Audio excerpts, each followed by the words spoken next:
नहमदुहु व नुसल्ली अला रसूलिहिल करीम, अम्मा बाद। मेरे मोहतरम दोस्तों, अल्लाह करीम की ज़ात बड़ी मेहरबान और शफ़ीक ज़ात है।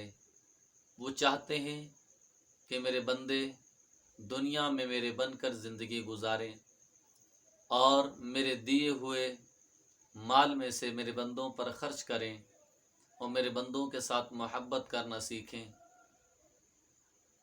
हज़रत मौलाना हकीमुल उम्मत मौलाना अशरफ अली थानवी रहमतुल्लाह अलैह अपने मवाइज़ में बड़ी प्यारी बात इरशाद फरमाते हैं।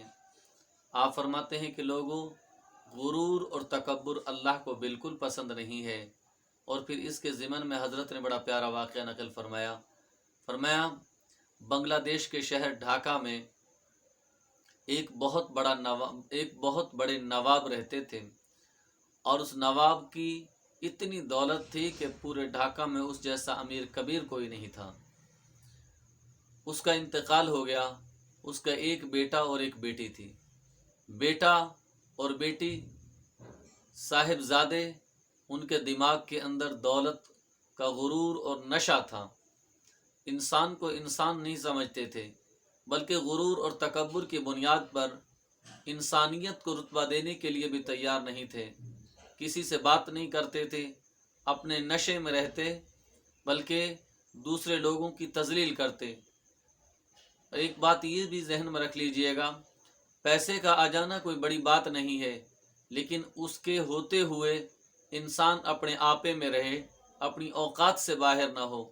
जो अपनी औकात से बाहर होते हैं, गुरूर और तकब्बुर करते हैं, बल्कि अपनी ताकत पर नाज करते हैं। अल्लाह ने ऐसे बड़े बड़े ताकतवरों को खाक में मिलाकर दुनिया के लिए निशान इबरत बनाकर रख दिया। तो मेरे मुसलमान भाई, अल्लाह ताला ने जितने वाक़यात दुनिया में गुजर चुके, उनकी मिसालें भी इसीलिए बयान की हैं ताकि हम उनकी ज़िंदगी को देखकर अपनी ज़िंदगी के लिए रहबरी और रहनुमाई तलाश करें। आप फरमाते हैं, उसका बेटा एक दिन बैठा हुआ था, उसका दिल चाहा कि माचिस से तीली जलाए। उसने माचिस ली और तीली जलाना शुरू की।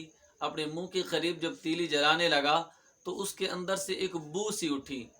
उसको बड़ी खूबसूरत महसूस हुई। हत्ता को उसने दूसरी तीली जलाई, फिर तीसरी, फिर चौथी, इसी तरह पूरी माचिस जला दी। एक वक्त ऐसा आया कि माचिस मंगवाता, सारा दिन तीली जलाता रहता, यानी अपने पैसे को इस तरफ खर्च करना शुरू कर दिया।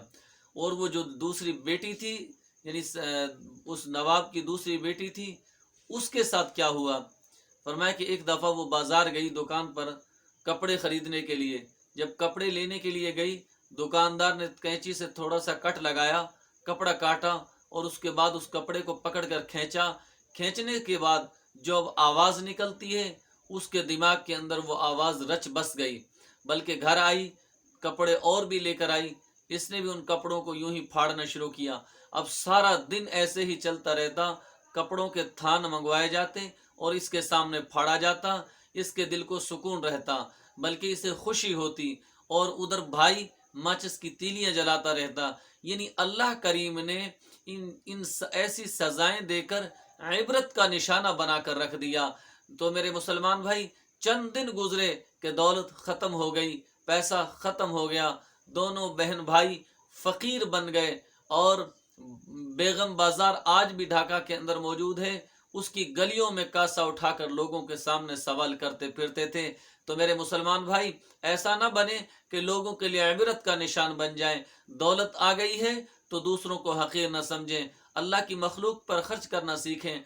तकब्बुर, गुरूर अल्लाह को बिल्कुल भी पसंद नहीं है। अपने दिल के अंदर, अपने जो है सोच के अंदर, अपने किरदार के अंदर नरमी, मोहब्बत होनी चाहिए। अल्लाह की मखलूक से प्यार होना चाहिए। तकब्बुर बिल्कुल भी नहीं होना चाहिए और अल्लाह की ज़ात को ये बिल्कुल भी पसंद नहीं है। दुआ है रब्बे जलील से बारी ताला हम सब को अमल की समझ की तौफीक बख्शे। व आखिर दावाना अनिल हम्दुलिल्लाहि रब्बिल आलमीन।